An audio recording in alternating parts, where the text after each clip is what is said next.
Pastor Paulo Lomba, novamente com vocês, que bom, né? Eu fico muito feliz de estar interagindo com vocês aqui, nesse compartilhar, né? Nesse intimismo aqui, da forma mais coloquial possível, para que todos entendam sobre o livro de Atos, né? Eu quero continuar no capítulo 2, falando do versículo 42 até o final, ou seja, do versículo 42 ao 47. Após a manifestação do Espírito Santo, ratificando a existência do corpo de Cristo, chamado igreja, através da pregação de de Pedro, que no dia de Pentecostes pregou, e cerca de 3.000 homens, porque somente os homens ainda eram contados neste caso, ainda dentro da cultura judaica, mas 3.000 homens foram batizados naquele dia, porque arrependeram-se dos seus pecados.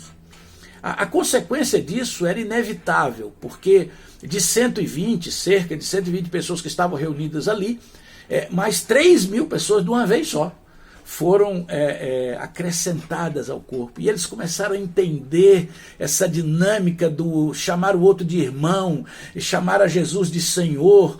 E eles se reuniam e começaram a se dedicar ao ensino, a transmitir o que haviam aprendido de Jesus em 3 anos de ministério. Eles gostavam também de se reunir para partir o pão, para lanchar juntos, para ir para a cafeteria de Jerusalém. Obviamente que não tinha isso, mas o certo é que eles se reuniam.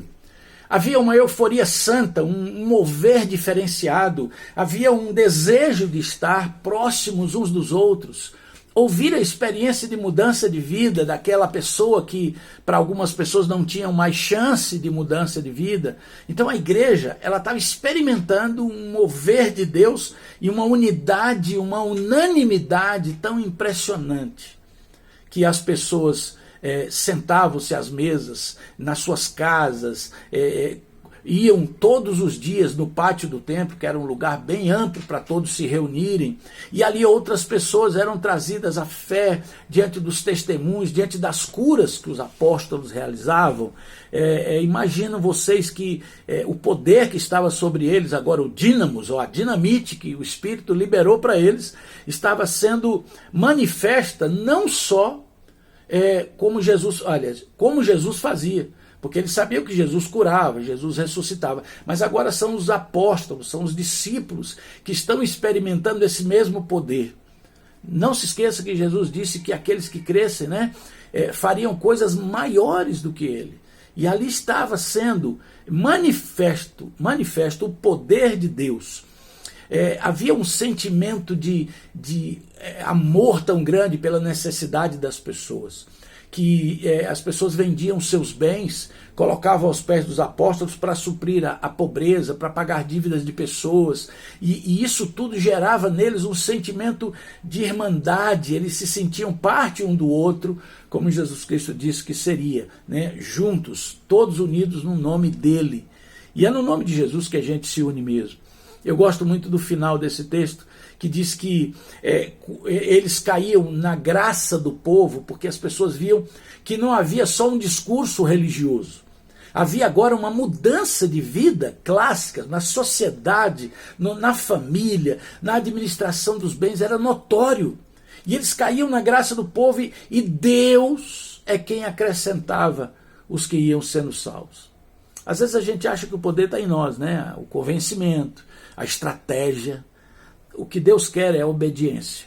O que Deus quer é que você viva debaixo da dependência do Espírito. Porque a estratégia Deus dá, a palavra Deus dá. Quem convence é o Espírito, mas Deus quer usar você. Deus quer usar você no tempo de pandemia que nós estamos vivendo. O mês de setembro é o mês chamado Setembro Amarelo, o mês de prevenção ao suicídio.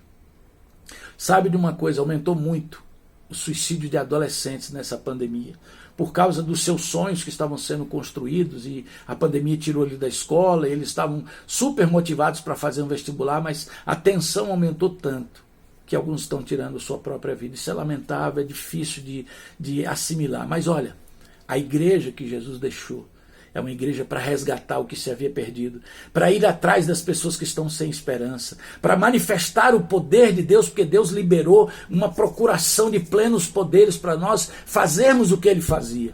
E eu desafio você, não só a experimentar, como a levar essa salvação, essa cura, essa transformação para a sua geografia, para o lugar onde você vive, para o ambiente onde você convive. Esse é o desafio da palavra de hoje.